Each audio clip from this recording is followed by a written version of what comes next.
ಕುಪ್ಪೆಟ್ಟಿ ಗಣೇಶ ಭಜನಾ ಮಂದಿರ ಕಳೆದ 3 ದಿನದಿಂದ ಹಬ್ಬದ ವಾತಾವರಣ. ಇಲ್ಲಿ ಅನೇಕ ವರ್ಷದ ಕನಸು ನನಸಾಗಿರುವಂಥದ್ದು. ಮೈಸೂರು ಒಡೆಯರ್ ಬಂದರು, ಯದುಗಿರಿ ಒಡೆಯರ್ ಬಂದರು, ಬೇರೆ ಬೇರೆ ಕಾರ್ಯಕ್ರಮ ಆಯಿತು, ರಾಜಗೋಪುರ ಉದ್ಘಾಟನೆ ಆಯಿತು, ಜೊತೆಗೆ ಸಭಾಭವನ ಕೂಡ. ಒಟ್ಟಾರೆಯಾಗಿ 3 ದಿನ ಕಾರ್ಯಕ್ರಮ ಹೇಗಾಯಿತು ಅಂತ? ವಿಶೇಷವಾಗಿ ಶ್ರೀ ಗಣೇಶ ದೇವರಿಗೆ ನಾವು ವಿಶೇಷವಾಗಿ ಎಷ್ಟು ವಂದನೆ ಸಲ್ಲಿಸಿದರೂ ಕಡಿಮೆ ಆಗ್ಬೋದು. ಕಾರಣ ಇಷ್ಟೆಲ್ಲ ಕಾರ್ಯಕ್ರಮ ಆದರೂ ಸಹ ಅದರ ಹಿಂದಿನ ಪ್ರೇರೇಪಣಾ ಶಕ್ತಿ ಶ್ರೀ ಮಹಾಗಣಪತಿ ದೇವರು. ಅವರಿಗೆ ನಾವೆಲ್ಲ ನಿಮಿತ್ತ. ಅವರಿಗೆ ಅಂಥ ಕಾರ್ಯಕ್ರಮ ಆಗಬೇಕಿತ್ತು, ಹಾಗಾಗಿ ಅದನ್ನು ಮಾಡಿಸಿದ್ದಾರೆ ಅಂತ ನನ್ನ ವೈಯಕ್ತಿಕ ಅಭಿಪ್ರಾಯ.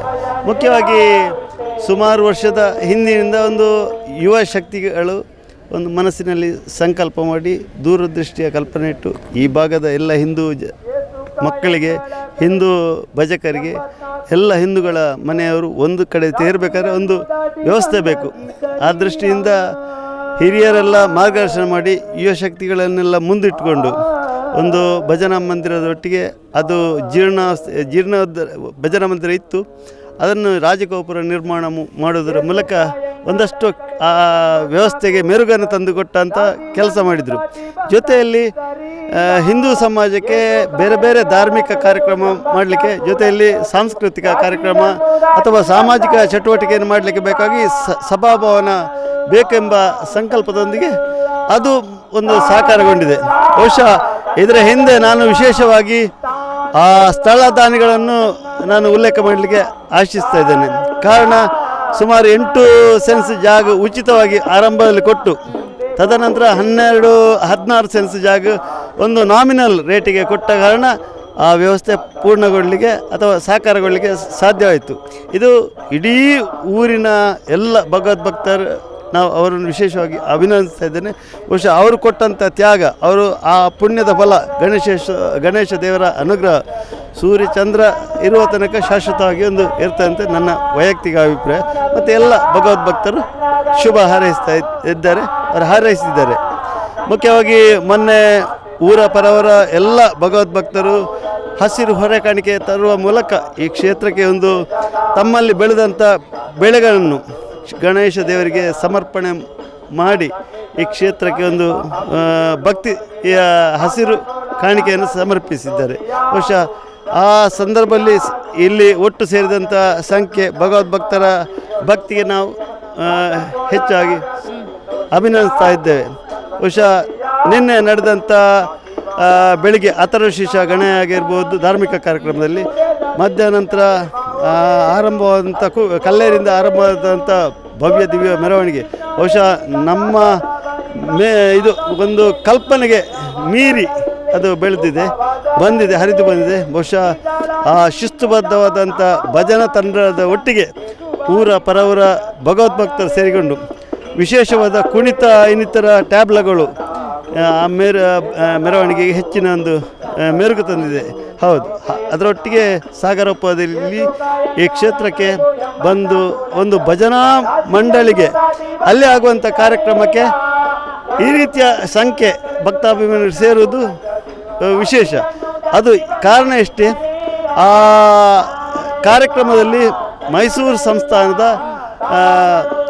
ಒಡೆಯರು ಕೃಷ್ಣದತ್ತ ರಾಜ ಒಡೆಯರು ಬಂದು ನಮ್ಮ ಜೊತೆ ಈ ಕಾರ್ಯಕ್ರಮದಲ್ಲಿ ಭಾಗವಹಿಸಿ ಶ್ರೀ ಗಣೇಶ ಭಜನಾ ಮಂದಿರದ ರಾಜಗೋಪುರ ಮತ್ತು ಸಭಾಭವನ ಲೋಕಾರ್ಪಣೆ ಮಾಡಲಿಕ್ಕೆ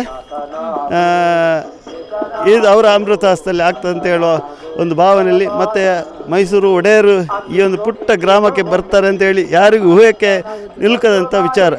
ಬಹುಶಃ ಬೆಳ್ತಂಗಡಿ ತಾಲೂಕಿನಲ್ಲಿ ಧಾರ್ಮಿಕ ಕಾರ್ಯಕ್ರಮಕ್ಕೆ ಮೈಸೂರು ಒಡೆಯರು ಪ್ರಥಮ ಬಾರಿ ಬರ್ತಾ ಇದ್ದಾರೆ. ಆ ಹೆಮ್ಮೆ ಹೆಗ್ಗಳಿಕೆ ನಮಗಿದ್ದೆ. ಬಹುಶಃ ಈ ವ್ಯವಸ್ಥೆಗೆ ನಮ್ಮ ಶಾಸಕರು ಪೂರ್ಣ ಪ್ರಮಾಣದ ಸಹಕಾರ ಅವರ ಒಂದು ಮುತುವರ್ಜಿಯಲ್ಲಿ ಆಗಿದೆ ಅಂತ ಹೇಳಲಿಕ್ಕೆ ಬಹಳಷ್ಟು ಸಂತೋಷ ಆಗ್ತಾಯಿದೆ. ಬಹುಶಃ ಅನ್ನದಾನದ ವ್ಯವಸ್ಥೆಯಲ್ಲಿ ಸಹ ಅಚ್ಚುಕಟ್ಟಿನ ಒಂದು ವ್ಯವಸ್ಥೆಯನ್ನು ಬಂದಂಥ ಎಲ್ಲ ಭಕ್ತಾದಿಗಳಿಗೆ ಬೆಳಿಗ್ಗೆಯಿಂದ ಹಿಡಿದು ಸಂಜೆ ತನಕ ಯಾರ ಮನೆಯಲ್ಲಿ ಸಹ ಮೊನ್ನೆಯಿಂದ ಇವತ್ತು ತನಕ ಅಡಿಗೆ ಬೆಂಕಿ ಹಚ್ಚಿ ಒಲೆಗೆ ಇದು ಯಾವುದೇ ಪ್ರಿಪರೇಷನ್ ಮಾಡೋ ಊಟ ತಿಂಡಿಗೆ ಪ್ರಿಪರೇಷನ್ ಮಾಡೋ ಅವಶ್ಯಕತೆ ಇರಲಿಲ್ಲ. ಆ ರೀತಿಯ ವ್ಯವಸ್ಥೆಯನ್ನು ನಾವು ಇಲ್ಲಿ ಪೂರ್ಣ ಪ್ರಮಾಣದಲ್ಲಿ ಮಾಡಿದ್ದೇವೆ. ಬಹುಶಃ ಇದೆಲ್ಲ ಭಗವಾನ್ ಗಣೇಶ ದೇವರ ಅನುಗ್ರಹಾಶ್ವಾದ, ಮುಖ್ಯವಾಗಿ ನನಿಸ ಕೊರಿಂಜ ಶ್ರೀ ಪಂಚಲಿಂಗೇಶ್ವರ ದೇವರ ಆಡಳಿತ ಮುಕ್ತೇಶ್ವರನಾಗಿ ಈ ಕ್ಷೇತ್ರದಲ್ಲಿ ನನಿಸ ಜವಾಬ್ದಾರಿ ಇದೆ. ಎಲ್ಲ ಯುವಕರನ್ನು ಒಂದು ಪ್ರೋತ್ಸಾಹ ಕೊಟ್ಟು ನನ್ನ ಕರ್ತವ್ಯವನ್ನು ನಾನು ಮಾಡಿದ್ದೇನೆ ಅಂತ ಹೆಮ್ಮೆ ಇದೆ.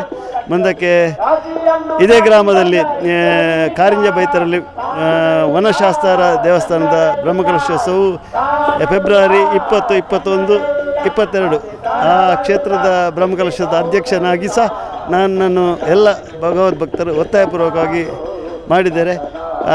ಆ ಕಾರ್ಯ ಸಹ ಯಶಸ್ವಿಯಾಗಬೇಕಾದ್ರೆ ಮಹಾಗಣಪತಿ ದೇವರ ಅನುಗ್ರಹ ಸಹ ಬೇಕು, ಎಲ್ಲರ ಶುಭ ಹಾರೈಕೆ ಸಹ ಬೇಕಂತ ಹೇಳಿ ಬಹುಶಃ ಇಂದಿನ ಸಂಜೆಯ ಧಾರ್ಮಿಕ ಕಾರ್ಯಕ್ರಮದಲ್ಲಿ ಸಹ ಜಿಲ್ಲೆಯ ಬೇರೆ ಬೇರೆ ದಾನಿಗಳು ಧಾರ್ಮಿಕ ಮಾತುಗಳನ್ನ ಆಡಲಿಕ್ಕೆ ಕೇಶವ ಬಂಗೇರ್ ಎಲ್ಲ ಬರ್ತಾಯಿದ್ದಾರೆ. ಬಹುಶಃ ಹೆಮ್ಮೆ ಆಗ್ತಾ ಉಂಟು. ಯಶಸ್ವಿಯಾದ ಕಾರ್ಯಕ್ರಮವನ್ನು ಭಗವಂತ ನಮಗೊಂದು ಅವಕಾಶ ಕೊಟ್ಟಲ್ಲ ಅಂತ ತುಂಬ ಹೆಮ್ಮೆ ಆಗ್ತದೆ. ಧನ್ಯವಾದಗಳು ಸರ್. ಕಾರ್ಯಕ್ರಮ ಯಶಸ್ವಿಗೆ ಆಯಿತು. ಸೊ ಪ್ರಾರಂಭದಲ್ಲಿ ಎಷ್ಟು ಭಯ ಆಯಿತು, ಇವಾಗ ಹೇಗೆ ಅನಿಸ್ತಾ ಇದೆ ಸರ್? ಫಸ್ಟಿಗೊಂದು ಮಳೆಯದ್ದು ಸ್ವಲ್ಪ ಭಯ ಇತ್ತು. ದೇವರ ದಯೆಯಿಂದ ಎಲ್ಲರ ಪ್ರಾರ್ಥನೆಯಿಂದ ಅದು ಫಲಿಸುತ್ತಂತ ಕಾಣ್ತದೆ ಈಗ. ಹಾಗಾಗಿ ಕಾರ್ಯಕ್ರಮ ಒಂದು ಭಾರಿ ಚೆನ್ನಾಗಿ ಆಯಿತು. ಓಕೆ, ನಿಮ್ಮ ನಿರೀಕ್ಷೆ ಎಷ್ಟು ಜನ ಬರಬೇಕಂತ ಇತ್ತು? ಎಷ್ಟು ಜನ ಬಂದಿದ್ದರು ಸರ್ ಒಟ್ಟಾರೆಯಾಗಿ ಭಕ್ತಾದಿಗಳು? ನಿರೀಕ್ಷೆ ಒಂದು 5,000 ಅಂತ ಇತ್ತು. ನಿನ್ನೆಯ ದಿನದಲ್ಲಿ ಒಂದು 7ರಿಂದ 8,000 ಜನ ಸೇರಿದರು. ಭಾಳ ಖುಷಿಯಾಯಿತು. ರಾಜರು ಸಹ ತುಂಬ ನಮ್ಮೊಟ್ಟಿಗೆ ಟೈಮ್ ಕೊಟ್ಟು ಕಾರ್ಯಕ್ರಮವನ್ನು ಯಶಸ್ವಿ ಮಾಡಿದ್ದಾರೆ. ಶಾಸಕರದ್ದು ತುಂಬ ಒತ್ತಡ ಬರಬೇಕು ಅಂತಲೇ ಇತ್ತು, ಅವರೇ ಕರ್ಕೊಂಡು ಬಂದರು ಶಾರದಾ ಕಾಲೇಜಿನಿಂದ. ಹಾಗಾಗಿ ಭಾರಿ ಖುಷಿ ಆಯಿತು ಮೇಡಮ್. ತುಂಬ ವರ್ಷಗಳ ಕನಸಾಗಿತ್ತು ಈ ಥರ ಒಂದು ರಾಜಗೋಪುರ ನಿರ್ಮಾಣ ಆಗಬೇಕು, ಅದರ ಲೋಕಾರ್ಪಣೆ ಆಗಬೇಕು, ಆಮೇಲೆ ಸಭಾಭವನ ಎಲ್ಲವೂ ಕೂಡ ನಿಮ್ಮ ನಿರೀಕ್ಷೆಗೂ ಮೀರಿ ಆಗಿರುವಂಥದ್ದು. ಇದೀಗ ನಿಮ್ಮ ಕನಸು ಈಡೇರಿದೊಂದು. ಆಮೇಲೆ ಈ ಯಶಸ್ಸಿಗೆ ಯಾರೆಲ್ಲ ಕಾರಣ ಆದರು, ಅವ್ರ ಬಗ್ಗೆ ನೀವು ಹೇಳೋದಾದರೆ? ಯಶಸ್ಸಿಗೆ ಮೊದಲು ಊರಿನವರು ಎಲ್ಲ ಜಾತಿ ಭೇದ ಏನಿಲ್ಲ, ಎಲ್ಲರೂ ಒಟ್ಟಾಗಿ ಕೆಲಸ ಮಾಡಿದ್ದೇವೆ. ಅದು ಯಶಸ್ಸಿಗೆ ಮೊದಲು ಕಾರಣ. ಮತ್ತು ಎಲ್ಲರೂ 1 ವಾರ 10 ದಿವಸ ಎಲ್ಲ ಕೆಲಸ ಬಿಟ್ಟು ಶ್ರಮದಾನ ಮಾಡಿ ಒಂದು ಅಚ್ಚುಕಟ್ಟಾಗಿ ಎಲ್ಲ ವ್ಯವಸ್ಥೆ ಆಯಿತು ಮೇಡಮ್. ಹೇಗಾಯಿತು ಒಟ್ಟು ಕಾರ್ಯಕ್ರಮ? ಹೇಗಾಯಿತು? ಎಷ್ಟು ನೀವು ಎಕ್ಸ್ಪೆಕ್ಟೇಷನ್ ಇಟ್ಕೊಂಡಿದ್ರಿ? ಅದೆಷ್ಟು ಮಟ್ಟಿಗೆ ಯಶಸ್ವಿಯಾಗಿದೆ? ಕಾರ್ಯಕ್ರಮ ತುಂಬ ಚೆನ್ನಾಗಾಯಿತು.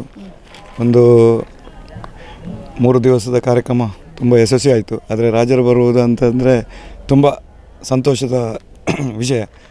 ಆದರೂ ತುಂಬ ಹೊತ್ತು ಟೈಮ್ ಕೊಟ್ಟರು ನಮಗೆ ರಾಜರು. ಮತ್ತು ನಮ್ಮ ನಿರೀಕ್ಷೆ ಇದ್ದದ್ದು ಒಂದು 5,000 ಜನ, ಆದರೂ ಒಂದು 6,000 7,000 ಜನ ಮೇಲೆ ಬಂದಿದ್ದಾರೆ. ತುಂಬ ಖುಷಿಯಾಯಿತು. ಎಲ್ಲ ಧರ್ಮದವರು ಸಹಕರಿಸಿದ್ದಾರೆ. ಈ ಭೂಮಿ ಇದು ನಾವು ನಿಂತ ಜಾಗ ಸಮೇತ ಅನ್ಯ ಧರ್ಮದವರು ಕೊಟ್ಟಂಥದ್ದು. ಮತ್ತು ನಮಗೆ ಒಂದು 10-20 ಸೆನ್ಸು ನಾವು ರೇಟ್ ಕೊಟ್ಟರು, ಅವರು ಕೊಡುವ ಮನಸ್ಸು ಬೇಕಲ್ಲ, ಅದನ್ನು ಕೊಟ್ಟಿದ್ದಾರೆ ನಮಗೆ.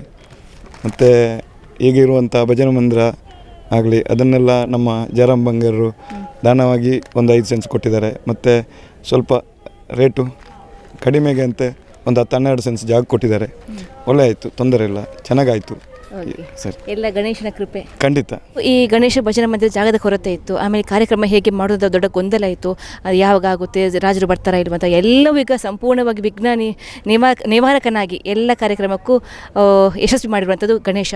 ಇದರ ಬಗ್ಗೆ ನಿಮ್ಮ ಒಂದು ಪ್ರಥಮವಾಗಿ ಈ ಗಣಪತಿ ದೇವರನ್ನು ಸ್ಮರಣೆ ಮಾಡ್ತಾ, ವಿಶೇಷವಾಗಿ ಇದು ಬಲಮುರಿ ಗಣಪತಿ.